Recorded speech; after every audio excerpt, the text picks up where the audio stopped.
Just wanted to do a quick video on homemade molds, specifically 3D printed homemade molds. And really this video is only going to be useful if you're interested in 3D printing your own molds and also bringing them up to a reasonably high standard in regards to the finish. If you're 3D printing molds and you just want a bait that you can chuck in the water, then this video is not going to be any use to you. This is really if you just want to try and get that mirror finish and try and get something reasonably close to a CNC, high quality CNC mold. So there's a couple of options when it comes to 3D printing. You've really got you've got your FDM printers, and I'm going to assume here that people know what I'm talking about. If you're watching this video, you probably know what I'm talking about.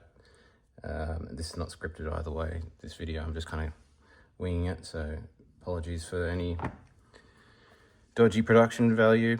So you've got your FDM molds. So these are just your plastic. This is what most people think of when they think of 3D printing. So, you know, this is printed on a Bamboo Labs printer.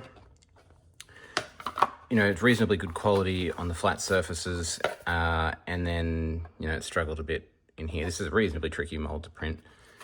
But you're still going to have, you know, dimensional accuracy issues, and you're going to have warping. So if we meet these two parts up here, you can see that on the edges you have this warping here, and this is just PLA. The other thing is too, you know, unless you have enough infill in here or enough top and bottom layers, eventually this is going to warp and get melted, and it's really not a ideal long-term solution. Of course, you could print it 100% infill, that would probably help, and you could use maybe ABS or a different material that can do higher temperatures. This material here is rated for temperatures higher than plastisol. PLA isn't, but because the plastisol is only in contact with the mold for a limited amount of time, you can actually kind of get away with it. This material is one that has to be cured in an oven and can actually take temperatures higher than plastisol, but the finish is terrible. You know, still totally fine for making a lure. So if you just want something that you can 3D print but will hold up longer than the standard PLA, then you could look at some materials that will hold the temperature, you know, handle the temperature for a longer period of time. You know, you still would never use this for a production mold, obviously, but if you're just a person at home just pumping out some lures for yourself, then this is still perfectly fine. And, you know, it's got a matte finish, and that could be totally advantageous for you. I like the shiny finish, and I just like kind of playing around and trying to see where I can go with these. So there are options for FDM printers in terms of longevity there as well. Once you've moved on from FDM printers, then you can get into resin. Now, resin obviously is going to give you a lot higher resolution, and so depending on and a little bit smaller format depending on the printer you've got. But I've got a larger format. I've got a small and a large format resin printer, so I'm able to print some quite large molds that basically rival the CNC molds that you can buy. And then it comes down to the finish. So the finish obviously is you get a high quality finish. But you're still going to have a matte finish, you know, like there's still going to be layer lines. It's not going to be shiny. And I'm going to show you here, these are a couple of 7-inch open pore swim bait molds that I've just recently printed. And these are probably the most successful molds I've printed because they deal with the warping issue. Now, resin still warps. You can see here, you can see how those sides meet up here, how that's warping. Now, with enough clamping pressure, and especially if you've got an air vise that's got a large surface area to clamp, then you might get away with that amount of warping. There are specialty resins that are supposed to warp less. I've tried quite a few of them. There are definitely some that warp more than others.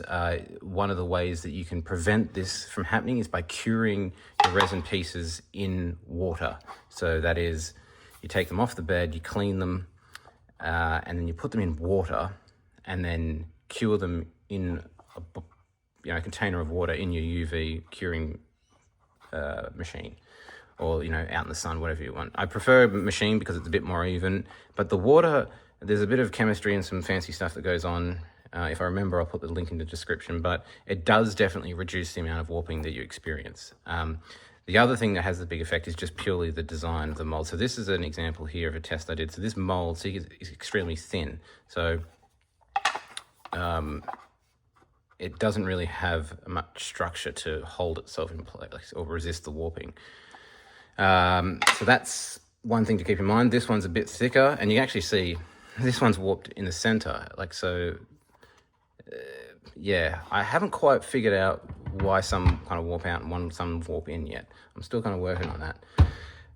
But I've certainly gotten to a stage where with enough clamping pressure, you can still produce some decent lures.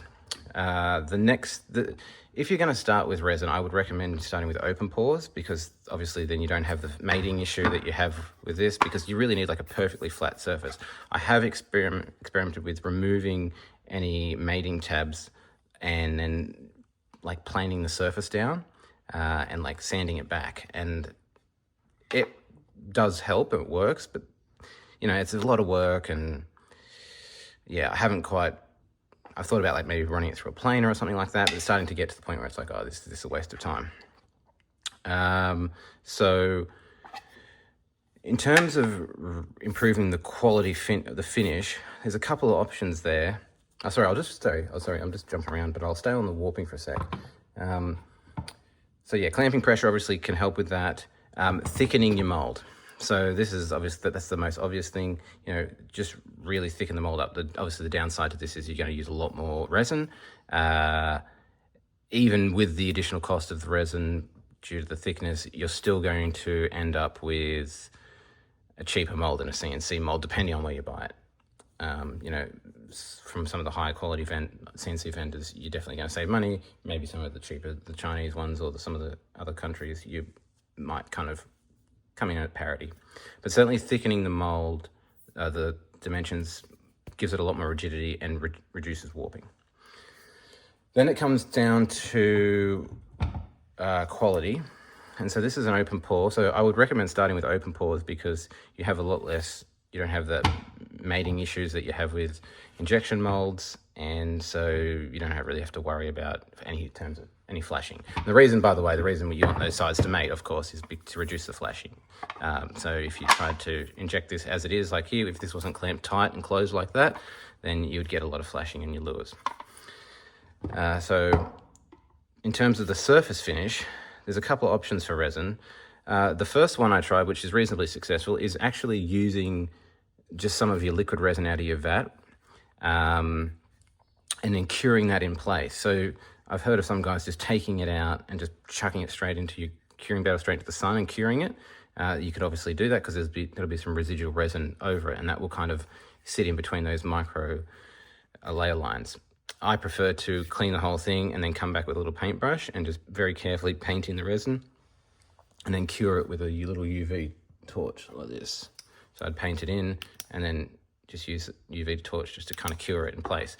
Now, you have to be very careful doing that because the resin's is quite thick and it can easily jump into any details and kind of sit in there, and then you can cure it in place. And then, you know, in this case of this lure, this mold, you know, you might lose some of these little bumps and things like that if you did that, if you weren't careful. So you have to kind of do like about 10 layers. So it's a bit of a time-consuming process. Again, some of this stuff would probably not worth it for some people, but I just got like mucking around with it. So that's one option. And it has successfully worked. I've got a couple of molds here that I've been using for quite a while. So this is a jerk shad that I've been using for a while. And you can see there that you can see the difference. You can see how inside the mold where I've painted the resin and cured it, it's quite shiny. And that will produce a reasonably good bait. Like I've been using this mold for quite a while now to produce some jerk shads. Here's a couple that have come out of that. And, you know, they've got a shinier finish, but if you look really closely, you can still see, you know, that they're not like schmick. You know, there's a little bit of flashing there, and some layer lines, and especially on the sides there where I haven't quite got it right. But, you know, again, easily fine for fishing. You don't have to worry about any of this. This is just, if you're just trying to get a really nice professional finish, that's all, with the homemade molds. Okay. I was going to talk about CNC as well. I might just stick to resin for the bit and I'll come back to those. So with So these are some molds that have been reasonably successful for me. Actually, you know what? I'm sorry about this. I'm jumping around. I am just winging this as I go. I'll just quickly touch on the CNC. With the CNC, you're still going to get kind of machining lines. Like if this is a Epic Bait Molds, Epic Prey Bait. You can see in the head of the lure here, like you can see the machining lines. But, you know, you're going to have those striations, but it's still going to be reasonably shiny even with that because of the nature of the material, obviously. And, you know, this, depending on the quality of the mold manufacturer, you're going to get vastly different finish quality. Like this is a Woo Molds. I think they're out of Turkey, this mob. And you can see that, you know, like there's a big gouge in the eye, you know, the finish quality, the finish is much rougher, much sharper. Yeah, this comes out looking almost as matte as the 3D printed, whereas this Epic Bait Molds mold is very high quality. Same thing with like something like Angling AI or Hog Salad Molds, Bass Tackle. Those kind of molds are going to be reasonably high quality finish, and you're going to get that really nice shiny base straight out of it. But we're not really talking about that because, you know, we're talking about how to produce these at home. And unless you've got a CNC machine at home, then you're really not going to be producing anything like that. But what you can do is you can buy a cheaper, like this is, you know, if you want to try and save a bit of money, you could buy a cheaper mold like this, and then you could finish it yourself. Now, mold finishing is like a whole skill in itself. If you do a bit of Googling, you can see there's people who do that. And there are certainly tools that you can use. There's these little sanding sticks you can buy of all different grades. And you can buy these online. If you type in mold finishing tools or thing, and you can get in there and, you know, sitting in front of the TV watching a movie, just chilling out with your wife or your boyfriend or whoever you are, you can, you know, get that sanded down and kind of like this particular mold's very detailed. So I was just doing this as a bit of fun. And then you can also get like sanding sticks that are like they look like cotton buds, but they've got kind of different grits on them. And that's kind of the result of maybe like a couple of hours of just mucking around while watching TV. So I'll just put it up like that. So you can see on the right-hand side, that's the raw. And then on the left-hand side here, that's the version that I kind of finished. And, you know, see, it's, again, like I could go further and take it right down to like a really fine grit and get it really shiny. But, you know, I kind of just finished there. Same with this, you know, this is an experiment I did. These are all unfinished. This is actually a Best NI. They're like I think they're on like Amazon. I don't know where they're out of. But if you take a look at, you see the finish in here versus the one in the bottom right here.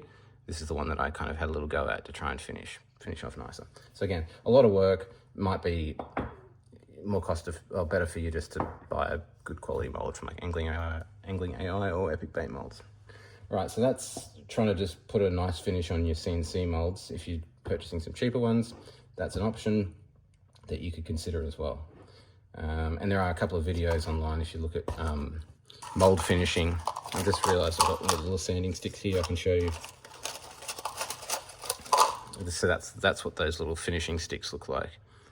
They're just like a kind of like a foam with a grit on there. So yeah, a lot of work to go down that route. What I've kind of settled on is the Resin Path. Now this is printed with an Anycubic Photon Max, I think it's called. I can't remember. It's a large format Anycubic printer, and I thickened these up to try and reduce the warping. Now these molds, I'll just find it. This mold here, the reason these ones some are darker than the others is I was experimenting with a mixture of different resins to try and reduce the warping. So that's something you can do as well. I have found that the Sarai-Tech Build resin is quite good at reducing warping, and Sarai-Tech Fast as well are quite good. So they've been reasonably successful for me in terms of the least amount of warpage. Right, now onto these. So these are basically off the bed, well, how it is. And you can see that you know, pretty good. Obviously, it's got this matte finish, okay? Now, you can pour the mold straight into this, and then what you could do is take the lure out and then just slightly kind of warm it with a torch, like a blowtorch or something, and that will kind of just melt the surface of the lure and it will put a sheen on it. So that's another option, but it's an extra step. So like if you're going to be producing a lot of these, obviously it'd be ideal to have your mold with like a mirror finish. And again, none of this is going to catch any more fish. It's just mucking around. So the first thing you want to do is make sure you've got enough thickness in your mold so that you're not getting much warpage. So I don't even know if warpage is a word, but I'm using it. So I'm just going to show you this one. So you can see here, this one is one that I haven't done any work on. So you can see here, there's some gaps in here. Okay. Now what that is, that's like an elephant's foot from when it sits on the build plate. The first couple of layers are overexposed to try and fuse the object to the build plate. And so what that does is it creates what they call an elephant's foot. And if you're familiar with 3D printing, you'll know what I'm talking about. But if you look right there, there's a little ledge. You can see that ledge. Okay, and that's going to stop your two sides from mating up properly. And therefore, you're going to have, you can see that gap, right? Now, there might not be a big enough gap for the plastisol to get through for an open pour mold, so you might not really have to worry about it. But if you want to get a nice finish, then what I recommend is just sanding off that elephant's foot. And you can see here, I've just used a flat file to just kind of sand that back. And that's going to give you a much nicer finish and reduce any flashing. So here's one where I've sanded both sides back, put that in, and now you can see there's no gap in there. And you can see here, it's very nice. I mean, there's a tiny, tiny hairline, but nothing that the plastisol is going to get through. So that gets you a nice finish. So off the bed, cure them, sand back your elephant's foot. Now, you're pretty much ready to go, apart from your finish. So if you're happy with it to be matte like that, then just go ahead and do it. You can always blowtorch it. The other thing you can do is then, I'll try and find one that's the same color, so looking at it, is then, painting the resin like I discussed. Here you go, it's a better one. So here's two molds. One I've treated with resin, so I've painted with a paintbrush some resin, and then I've cured it with a lamp. And I've done a couple of passes on this one, but you can see, even though I've done a couple of passes, you can still see, if you take a look at the head there, you can still see the layer lines. So it's going to be shinier, but it's not perfectly mirror finish. So you could take it as far as you want. You can keep going. You just got to be careful, especially when there's a lot of details like this. It's very easy to put too much resin in those little gaps and cure it in there. And once you've cured in there, you're done. Like you can't, I guess you could kind of try and scrape it out, but you've got to be very careful before you hit cure, not to, have too much resin in any of these little gaps. And the same thing with like tails and stuff, because you could kind of put a paintbrush in there. You got to be really careful what you're doing. So it's a little bit of a fiddly job. The other thing you can do, now this is a mold of a mold. So this is two sides of a mold that I mucked around with. So I printed a mold, and then I poured silicone in here to make a mold, and then two halves come out, and then that's a silicone mold, which then you then inject into there. And that was just a muck around. But what I thought I'd try with this was coating this with something to try and give it a mirror finish. And you can see this has been reasonably successful. So I'm going to try that on some of these open pours, and that might be a stage 2 of this video if anyone's interested. I didn't really try and give it too much decent coverage, but you can see it's kind of a little bit lumpy, and there's a bit of dust and stuff in there. So you kind of want to do this in a dust-free environment. But what this is a resin mold that I've then sprayed with some polyurethane, some clear gloss polyurethane. And this does hold up against the heat, in case you're wondering. So I've already tested this with plastisol as well, and it's fine. So that's an option that I would definitely consider. I'll actually try and find the pieces. Stand by.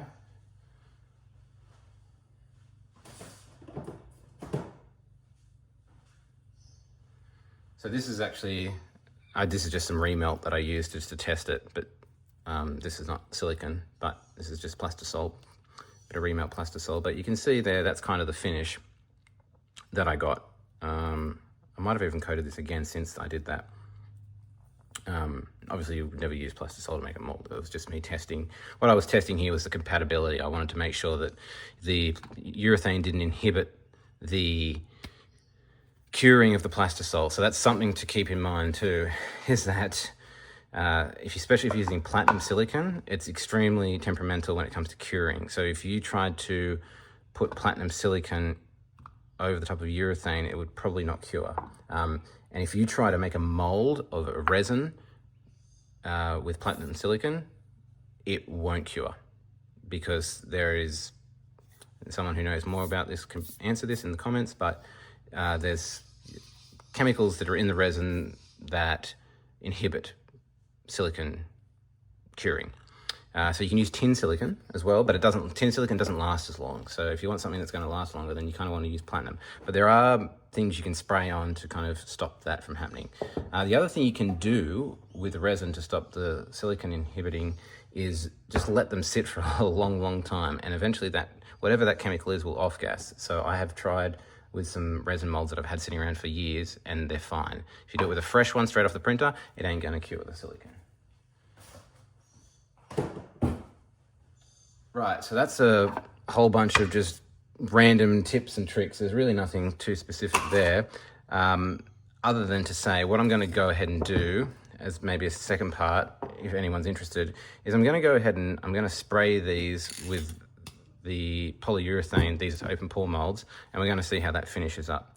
I've deliberately done some, I think I've done 5 coats on some, I've done 2 on some others, and I've left this one unfinished. And so that way we can kind of get a gauge whether we need to do a bit of resin and then cure it and then hit it with the polyurethane, or if you can just go straight on with the, if you just take the mold straight off the bed and hit it with the polyurethane, you don't have to paint any resin. Ideally, you just take this off the mold, cure it, spray it with some polyurethane, and be good with it. The other thing to keep in mind, obviously, is your tolerances with any guide pins. I think probably long-term, the better solution is to drill, have no guide pins, or just, 3D print your holes and then add some metal dowels or something in later down the track. I think even some of the, exactly like this. Some of the bait mold manufacturers do that. So, print the holes in place and then add these in later for the alignment. The other advantage of doing it that way is then you have a flat surface that you can kind of sand back a bit if you need to do a little bit of work on the surface to flatten it back a bit. That's another option. Obviously, if it's like this, you can't sand that flat. You can't have it on a flat surface and kind of do any work to it there, so it's a little bit tricky. This particular one's got the pins, but you want to make sure that you've got enough tolerance, because when you add obviously the polyurethane, it's going to add a little bit of thickness. And I'm not quite sure how, if you'd have to mask this surface off so that you're only spraying inside there, but I'm just going to go ahead and spray it. And I've got a couple of mil, you see there? I've got a couple of mil wiggle, so I'm hoping it's going to be okay once I put the polyurethane on there. All right, well, that's the video. It's a bit of a ramble, but just a few little tips and tricks and stuff I found so far. Again, this is not necessary at all, but if you're a bit of a nerd and you kind of just like experimenting, then you might find this interesting. So I'm going to go ahead and coat these with polyurethane, and then if anyone's interested, let me know, and I'll come back with another video about how that held up and if it worked. Cheers.